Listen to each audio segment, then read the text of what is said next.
Godmorgen. Morgen. Det er fredag. Ja. Klokken 9. Og vi er i Williams, Ja. Arizona. På Route 66.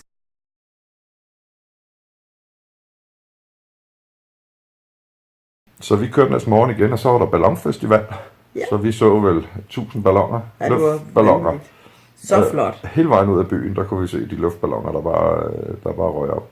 Og så kørte vi videre, og så holdt vi i en Walmart på vejen. Jeg kan ikke huske, hvad byen hed. Jo, Det var- den hed... Det var i Farmington, det er rigtigt. Ja. Nå, men så kørte vi videre op til Four Corners Monument. Ja. Hvor de 4 stater mødes. Og der fik vi taget nogle gode billeder. Og så var vi meget spændt på Bluff jo, fordi at det er bare ude på landet. Altså der ligger seriøst et hotel og en tankstation og en restaurant. 2 restauranter. Det er hvad der ligger i den by. Og så drejede vi, og så var det bare fedt. Helt fantastisk. Og så vi fik så en cabin, og så fik vi at vide, at det var cabin nummer 7, og den lå hen bag ved de andre cabins. Og da vi kørte hen, så kunne vi se, der lå 6 cabins på stribe, og så lå der en på bagsiden, som vel var dobbelt så stor. Ja, i hvert fald. Og det var så nummer 7, vi havde fået, og den var bare lækker. Ej, hvor var det dejligt. Ja. Så flot. Simpelthen så flot bjælkehytte. Virkelig flot lavet. Og så var vi lige hen i swimmingpoolen, og der havde mit GoPro-kamera med under vand for første gang. Ja. Og der prøvede vi så lige at lave sådan en videodagbog, og det gik også fint, bortset fra, at man kan næsten ikke høre, hvad vi siger. Nej, den er lidt dum. Men jeg har kun hørt det på GoPro, så det kan være, hvis jeg smider den igennem noget videoredigering og skruer op for lyden og sådan noget, at vi kan bruge den. Ja. Og så om aftenen, der droppede vi egentlig bare at spise mad. Ja, og jeg var helt bare lidt færdig. slik og hygge og lidt af den sandwich. Og så sov vi. Det der jetlag, det har vi slet ikke. Den skiftede for hurtigt timerne, tror jeg. Ja, hver gang vi lige vil komme med, så kører vi ind i en ny tidszone, og så får vi smidt en time ovenpå igen. Men så sov vi der, og så stod vi op næste morgen. Og så spiste vi noget morgenmad på hotellet. Det var ikke med i prisen, men det købte vi over på sådan en fin restaurant, der var. Ja. Og så kørte vi til Gooseneck. Så der fik vi taget på selfies, og så kørte vi tilbage. Og Mexican Hat så vi også på turen. Så Mexican Hat, ja, som er en klippe, der bare ligner sådan en mexikanerhat. Ja. Og så kom vi ned til Forrest Gump Point, der hvor de optog scenen, hvor Forrest Gump ikke gad løbe mere. Ja. Så der holdt vi ind og fik taget nogle billeder. Så den rundtur ude i ørkenen, den ville også hurtigt have taget en times tid og så videre. Den skibede vi så. Ja. Så vi kørte egentlig bare ned igennem Monument Valley og kørte direkte til Grand Canyon. Og det var en lang køretur, især for Vimsen. Ja, altså lang som i den tog, stadigvæk kun 2,5 timer. Og det var rigtig flot, det vi kørte i. Ja. Men man bliver bare ligesom fuld af det. Altså, når du har set de samme røde, flotte klipper i 2,5 timer, så er det ikke lige så flot som den første halve time. Nej. Så vi holdt lige en halv time fra Grand Canyon, der holdt vi ind og fik noget mad. Der fik vi en på Burger King en milkshake, ja. Og der skete ikke noget specielt derinde. Så vi kørte videre. Der skulle med sugerøret.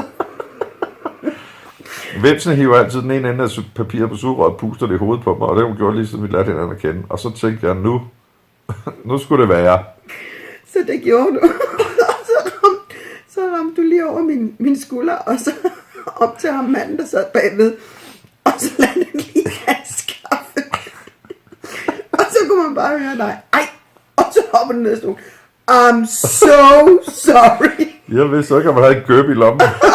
Og jeg blev kvalt, fordi jeg var virkelig ved at skrige og grine. Jeg kæmpede med tårerne, det løb ned ad kinderne. Nej, hvor var det morsomt. Det var virkelig sjovt. Ja, det var meget sjovt. Det hyggede vi os meget med. Vi grinede meget. Ja. Nå, men så kørte vi derfra til Grand Canyon og holdt ind, betalte $30 for en bil.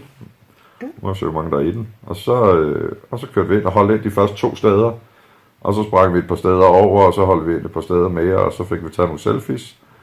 Og så endte vi op ned i Grand Canyon Village, og der var ikke nogen parkeringspladser eller noget, så vi kørte bare lidt rundt i byen og kiggede, og så blev vi enige om, nu skulle vi bare køre til Williams. Ja.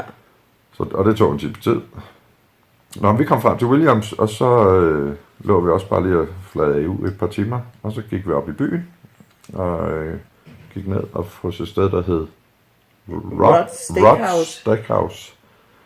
Og der skulle Vimsen have lov at bestille, så hun bestilte kebab til os, et grillspyd. Ja. Vi glæder os til en rigtig stor bøf, og så fik vi et spyd med nogle champignon på. Ja. Men det smagte okay. Ja, det gjorde det jo. Virkelig lækkert kød. Ja, og vi fik lige en rom og cola. Vi så lige en Captain Morgan, så vi fik lige en rom og cola i baren, inden vi satte os ned og spiste. Og en fantastisk by. Ja, en dejlig by. Ja, det er virkelig... Helt god stemning. Og ja, der kan vi godt lide at være. Så vi gik hjem, og så sov vi og vågnede igen klokken lidt over 4 eller sådan noget. Ja, men vi var lige i nogle af butikkerne at kigge. Ja, det er så hyggeligt der her på den her Route 66 med deres butikker og sådan noget. Og så fik vi sovet lidt mere, efter vi vågnede tidlig nat. Ja. Og så sov vi først til klokken 8. Så nu er vi lige pakke, og nu skal vi lige hen og se toget, der kører til Grand Canyon. Det skal vi lige hen og se, at det kører. Ja. Og så skal vi have noget morgenmad. Og så kører vi mod Las Vegas. Ja. Sidste stop. Sidste stop på turen, så har vi så 5,5-6 dage i Las Vegas. Ja. Så må vi se, hvordan stemningen er der, når vi kommer frem. Ja. Men det var det. Nu skal vi hen og se tog køre. Ja, og have noget mad. Ja. Det er lidt forskelligt, hvad der står øverst på listen. Ja, farvel. Ja. Vi ses. Hej hej. Hej.